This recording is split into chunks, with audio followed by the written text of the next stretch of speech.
Youngpreneurs Podcast, episode number 125 with your host, Victor Ahipenny. What's up, world? Another day, another podcast. I've got a good friend of mine on the show today, Lucas Meadowcroft from Crofty, and he has gone from, and he'll share the story, it's pretty cool, from where he was when he left school to where he is now. And it's not your typical going down the university path, with everything mapped out, and I'm sure many of you will be able to resonate with it. And he now works on creating innovative ideas and implementing them into companies, and also providing offshoring and cloud services for business. And if all that sounds like a bit of a mouthful for some of you, make sure you still give it a listen, because it really makes you see where you can make a business or your business more efficient with implementing these different systems, and some of the things that Lucas has learned along the way on his journey.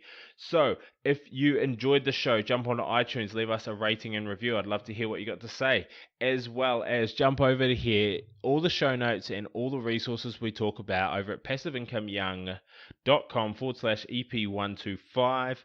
And you can also sign up while you're there to our free video training on how to start your first online business for $0. So in the meantime, guys, grab a pen and paper, sit back and get ready to be educated by Lucas. You're listening to the Youngpreneurs Podcast, the number one resource online for under 35-year-olds, where we chat twice a week to the most inspiring entrepreneurs in the world. We have it all. If you're looking for inspiration, guidance, or actionable tips to help you transition from that job into a business, or if you're ready to take that business to a whole new level, then this is the place to be. Get ready to live life on your own terms. Youngpreneurs, what's happening? Welcome to another episode. I'm Victor, your host, and I just want to thank you for deciding to spend some time with us, and we're going to bring you a huge amount of value. I've got a good friend of mine, Lucas Meadowcroft. He's CEO of Crofty, founder and general all-round IT whiz. And if you hate IT, then this is definitely an episode that you want to be listening to, but also got a pretty cool story. So welcome to the show, Lucas. Thanks very much for having us, buddy. What's your story? Where'd you 0 to 18? What did it look like for you? 0 to 18, rightio. So we're going right back there. So I guess in the beginning years, I was definitely not in the entrepreneurial world at all. I grew up in a very poor family. So everything was about how do we live from week to week and have maybe tuck shop money every 2 weeks to be able to stay along with the other kids at school. So I was very much in a working class family growing up. So I suppose always being out and active and being surrounded by people that we love being with, and really just focusing on building up friendships, I suppose. So that was pretty much the early days of my life.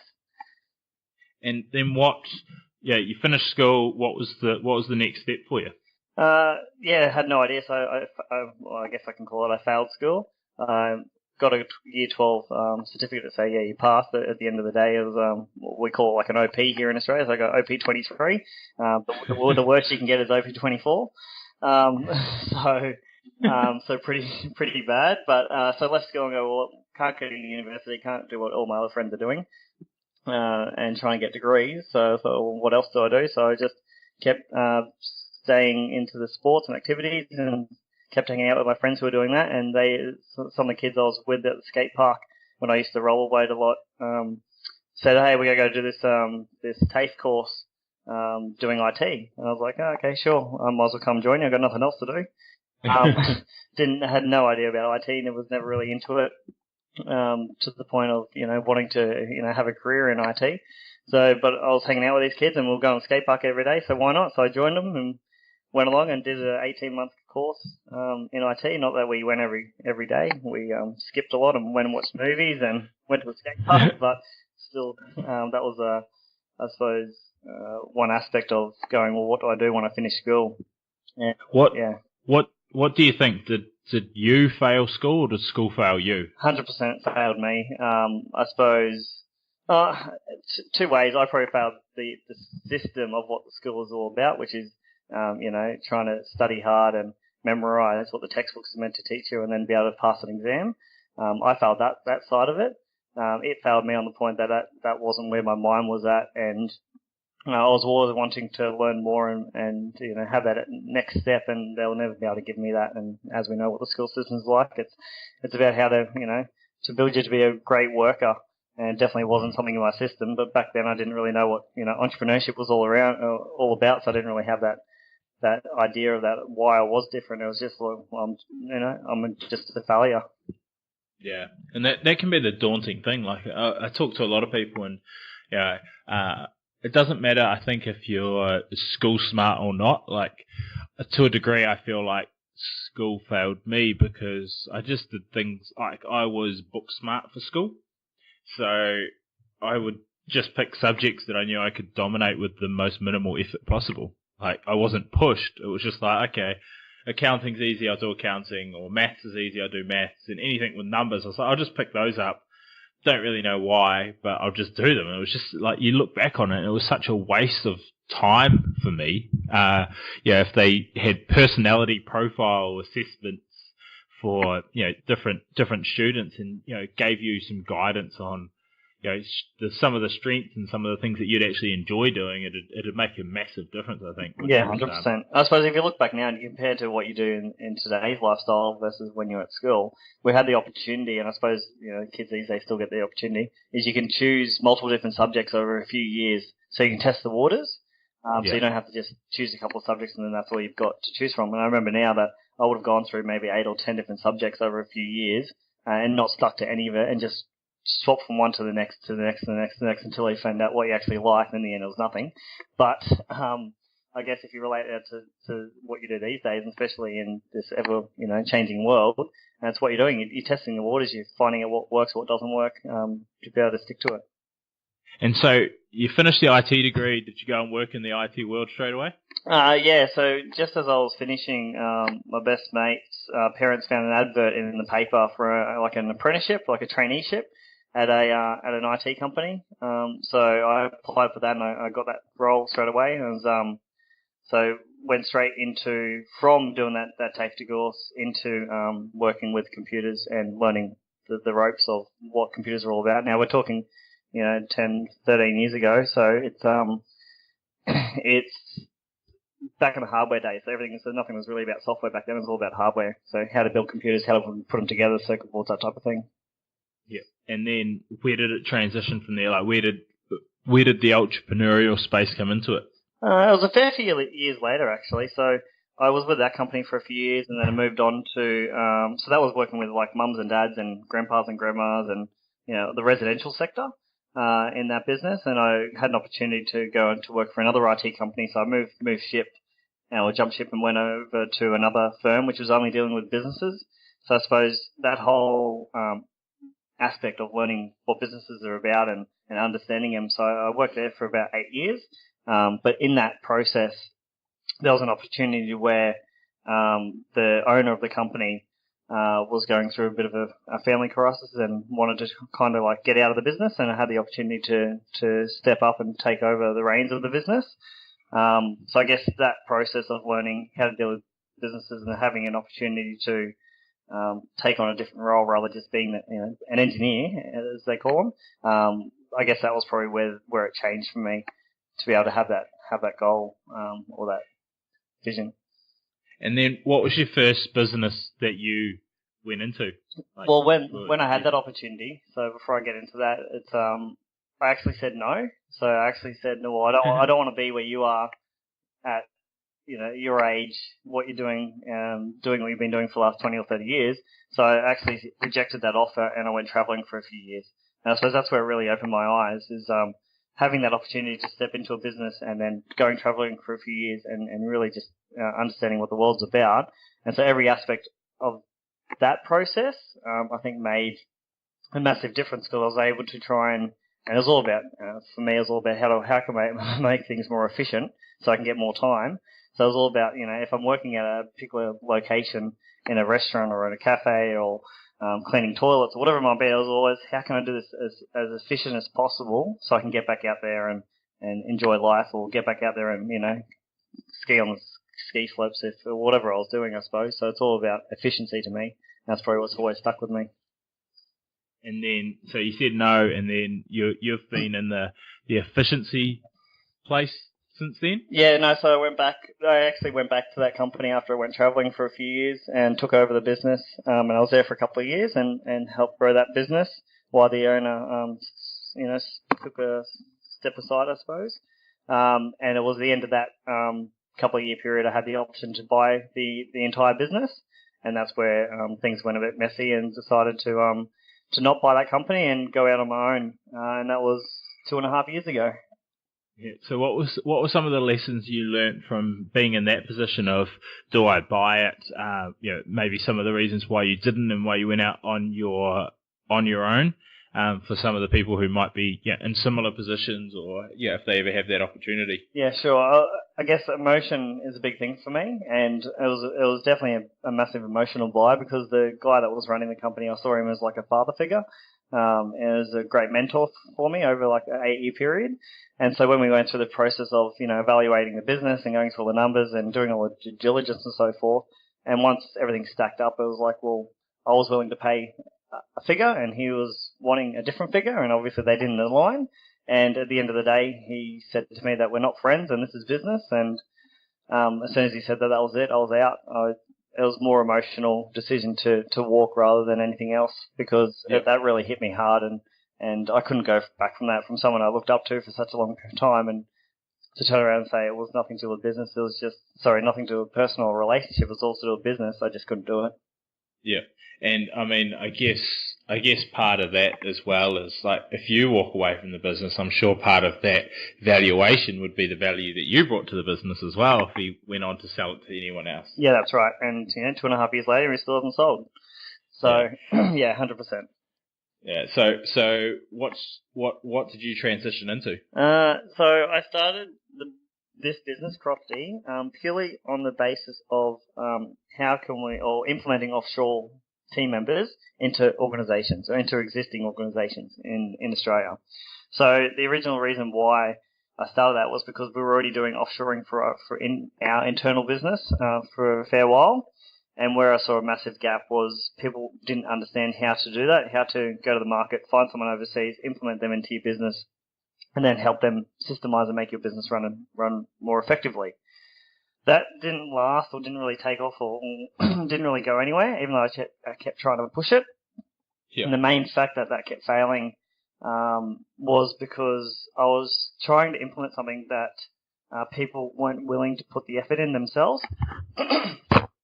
So what I mean by that is they love the idea, they love the concept, I could easily sell it to them, but then actually going and doing the hard yards and actually changing what they would do and the habits and learning about delegation, learning about, working with people overseas, all the rest of it, they weren't willing to put that effort in. Yeah. So I guess it was a great idea and a great concept, and people are doing offshoring these days, but it just wasn't what I was expecting. I was expecting people to actually, wanting to change, and it just didn't happen. And that's the hard thing, is when people are stuck in their ways, and it's usually why they don't progress, is they're not willing to hand off the things that aren't worth their dollar value and time, or isn't their highest skill set, to someone else who can do it either better or more cost effective for their business, which is a pretty massive value proposition if people understand it and are willing to put the work in. Yeah, that's right. It allows you to have an actual business, like something that you can grow and you can work on rather than work in, which generally is the way I see it. The reason a lot of businesses don't grow is because the person's too busy working in it and doing all this crap that they shouldn't be doing, or not even necessarily crap, but stuff that they shouldn't be doing, and then they just get stagnant because they get overwhelmed. They get overwhelmed, that's right. Yeah, exactly. So I suppose before we even got to that point, if you could take a step back, the reason I was extremely naive was I was a member of the Entourage, which is an entrepreneurial group based from Sydney. I joined that group when there was only 20 people in the group. And so very, very early stages. So that helped, with the whole entrepreneurship process for myself and all the learning I went through. So because I was in that realm and I was surrounded by, 20 to 50 other entrepreneurs, you really get caught up in the emotional side. So when you're in that place and then you go out and you speak to a business owner and you say, hey, we can do all this, and we sell the vision, you're in that space thinking, well, of course they want to change because that's who you're hanging around. So of Yeah. course these guys that you're selling to want to do that as well. And obviously that's the naivety and definitely not what happened. That's for sure. And then, so lessons learned from that business, and I guess from the entourage. Did you find the entourage beneficial? It was definitely beneficial. A great way or an expensive way to buy friends. Yep. If you're going through any process, you have to be surrounded by like-minded people, especially if you're jumping into this world. And there's so many options now, or opportunities in the world to be able to be a part of these groups, online or offline. But back then there wasn't as many. Yep. So yeah, it was definitely a great way to jump straight into it, and being able to take everything you're learning and then going and implementing it straight away and actually seeing the results of that. And what's getting you excited at the moment for business? The innovation stuff that we're doing is pretty exciting. It's a slow-moving train because once again, it's the same process with offshoring as companies love the idea, but not wanting to change as quickly as what they think they do.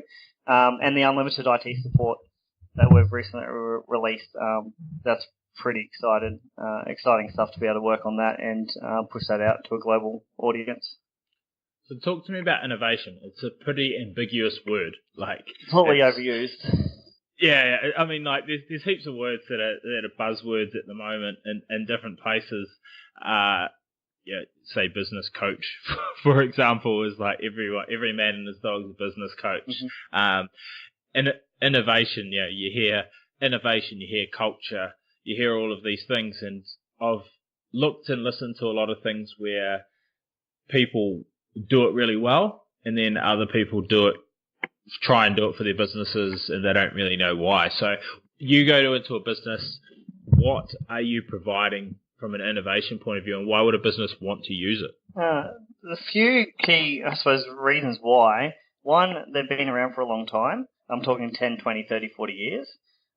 They're stagnant, so they're currently doing what they've always done and they've never done anything different. And they're noticing that if they don't change now, they won't have a business in 2 or 3 years' time. Because the world is moving so quickly now, especially with technology, they're being left behind. And not because of it's just here in Australia, but they're playing in a global market now, where they never used to have to play in that global market. And so customers are actually seeing that before they come and see us. So we don't even have to do the market research to tell them that, hey, if they don't change now, they won't be in business in a few years. They're already realizing that from what they're seeing out there. Yeah. And what do you think are some of the key points for some people out here who are starting new businesses to bear in mind from an innovation point of view? Because I know, talking to a lot of people and being in that space myself, you get this idea and you think that idea is going to be the business. Whereas realistically it's the starting point of your business, and then that's right. you innovate and grow. But what's some pointers or tips that you would give out to people listening? A couple of key points would be to don't get emotionally attached with that idea. So allow it to pivot, allow it to change. As you go through and work out the key functions or features of what you're trying to supply to your market or your ideal client, listen to your customer and change. Don't go, no, this is our product and this is what it does and this is how it's going to change the world. Listen to your client, figure out what they actually want, and then go and implement that change, and don't get emotionally attached with it. We see this all the time where people come up with ideas and they go and throw 100 grand, 200 grand, 300 grand at these ideas and go, well, why didn't it work? Well, you didn't know market research, you didn't look into it, you didn't figure out what you were trying to achieve as a bigger picture scenario, but it's because they loved it and they wanted to use it themselves, and that was the only reason. Yeah, and I mean, I think the problem with it is podcasts and videos and books, they hear about these people who solved a problem because that's what they wanted, and then it turned into a success. Yeah, correct. The overnight success has taken 10 years. Yeah, or not even that, but let's say, for example, I create a solution for a problem that I have, and then I decide it must be good, the rest of the market will want it. And that's where they end up spending that 100, 200, 300K, or they get I was interviewing someone yesterday and they call it the mum approval, like you come to me, Lucas, and you say, I've got unlimited IT solutions, and I say, oh, that'd be awesome. And then they're like, when was the last time you hired someone for IT solutions? Oh, I never have. Okay, so you're not my target market. Your advice probably isn't worth taking into consideration. And too many of us seek validation from people who either aren't our target market or don't know anything about it. We seek validation from people that we like and trust. Yeah. That's the key thing, and that's the worst people you can get validation from. Yeah.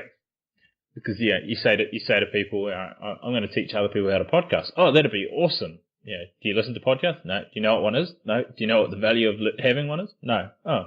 Okay. So, this is where online groups such as Dan Norris's 7-Day Startup comes in play, where you can literally work on this idea and release it within 7 days and get validation from 8,000 people from around the world. Like people you've never met, they don't know who you are, you don't know who they are, and they will give you honest, core feedback within seconds. And that's market research. And people don't do it; they just go, yeah, well, let's just go throw $100,000 at this idea because we believe in it. It doesn't work. Well, I'm not saying it doesn't work. It does work. 1 out of 10, or 1 out of 100, or 1 out of 1,000, but typically no. And I think the bad problem is even if it's $100K or $1. It's wasted either way. Yeah. Like, it's the time factor as well. It's opportunity cost. Yeah, there's so much that factors in there. But hopefully people get some messages out of that as to, we talk about it a lot, but market research, and don't go chasing the happy nod. If people are giving you a no, that's not a good idea, and then they give you some constructive reasons as to why, then take that all into consideration, and don't ask one person until you get your yes and then start chasing it, because it's not always necessarily the right one. And like when we take our customers through the process, we always get a market research person in. Like for a couple $1,000, it's 100% worth spending a couple $1,000 on market research before going and spending 30, 40, 50, 100K on building something to know if you're actually on the right track. It's 100% worth it. And what does it look like if you're working with a client from an innovation standpoint, like from that part of your business? Yeah, okay. So, perfect example from a client I went and saw today. They've been running their company for about 10 years. They use Excel spreadsheets. And to be honest, they use their Excel spreadsheets really, really well. They've got a lot of formulas and systemization in place, which is great. But so innovation for a company that uses Excel spreadsheets, which, and I'll tell you this now, 95% of the world do, it's just taking what they do on a daily basis from Excel and putting it into an online platform so they can do live reports or live assessment on where their business is at.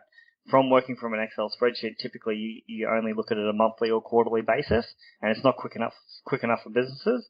Especially if you want to, if your business runs on a weekly rotation, which this particular customer does, then you need that information very quickly to make decisions. So if you've got big goals in place and you want to double or quadruple your business next year or next couple of years, to be able to make those decisions, you need that live data.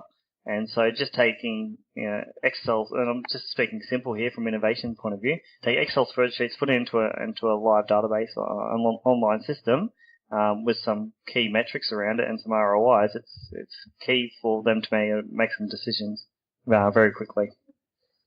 Cool. And I mean, I think that really gives people a bit of clarity into that and what innovation is, and the simple change, or not necessarily the simple changes. Simple can be simple, but not necessarily easy. But the ramifications that it has from being timely and being able to adjust and pivot and change and grow, which is huge. And so, to your question before, the young entrepreneurs listening to this podcast, I guess growing up these days and starting a business now, you're probably going to use an online system straight away. So I'm not saying you will. You might still go back to Excel spreadsheets to do some formulas, but typically you'd be getting a free online system because they're available and you know about them, and this is your generation you live in.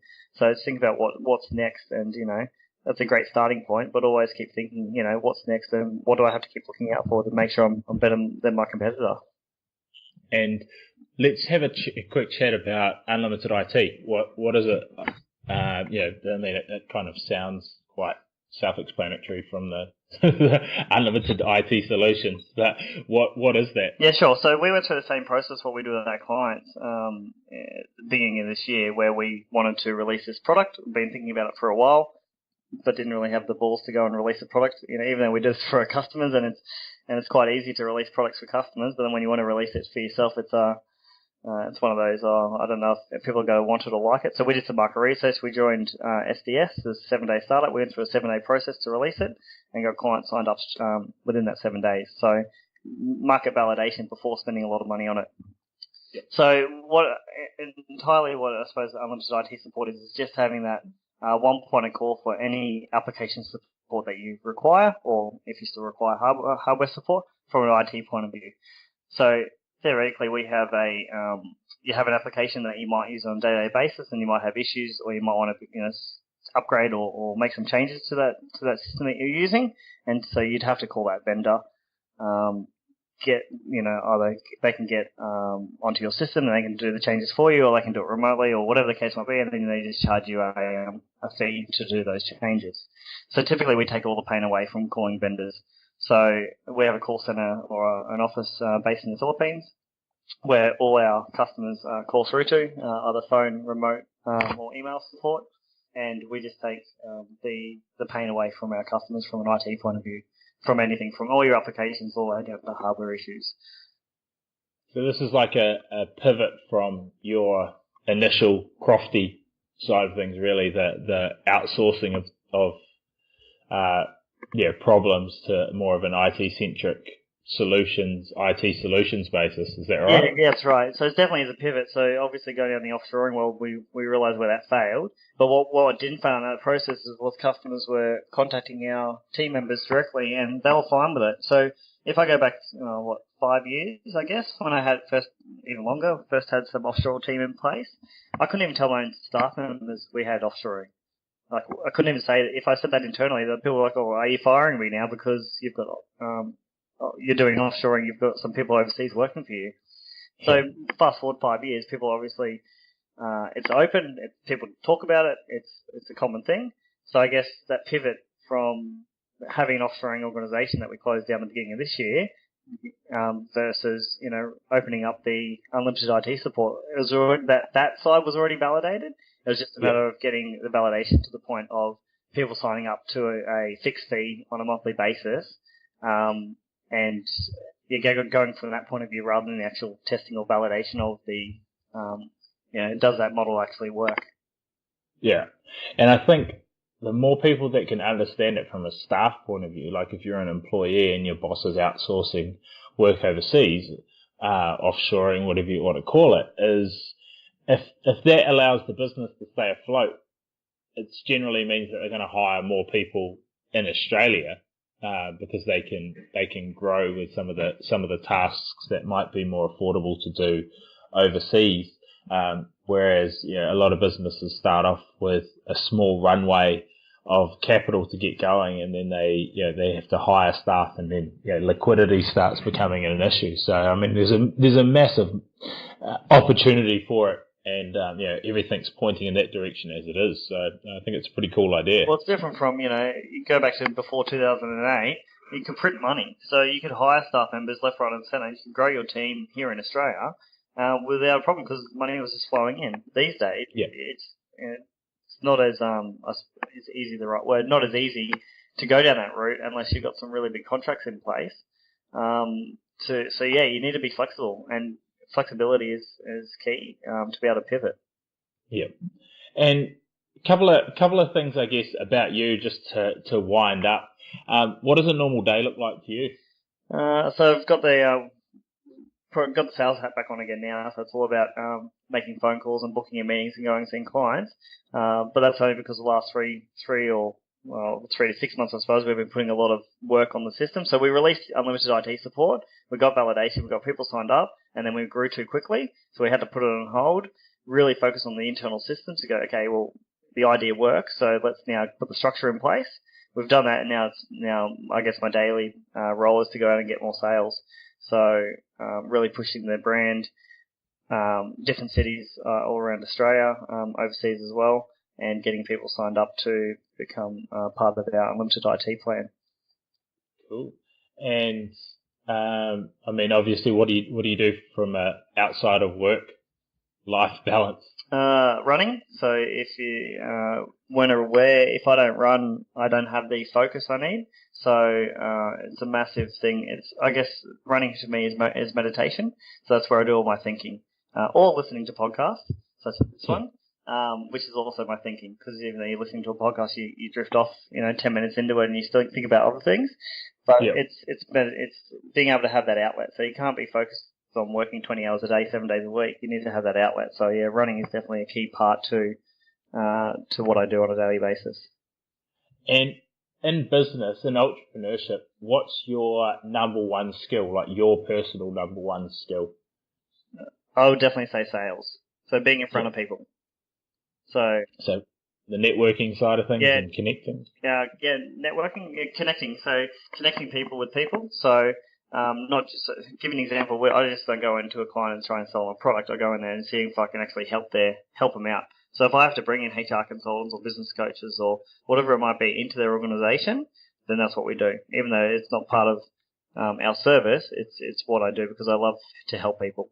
So if I'm not helping people, then I'm not living what I love, which is obviously key to success in what you do.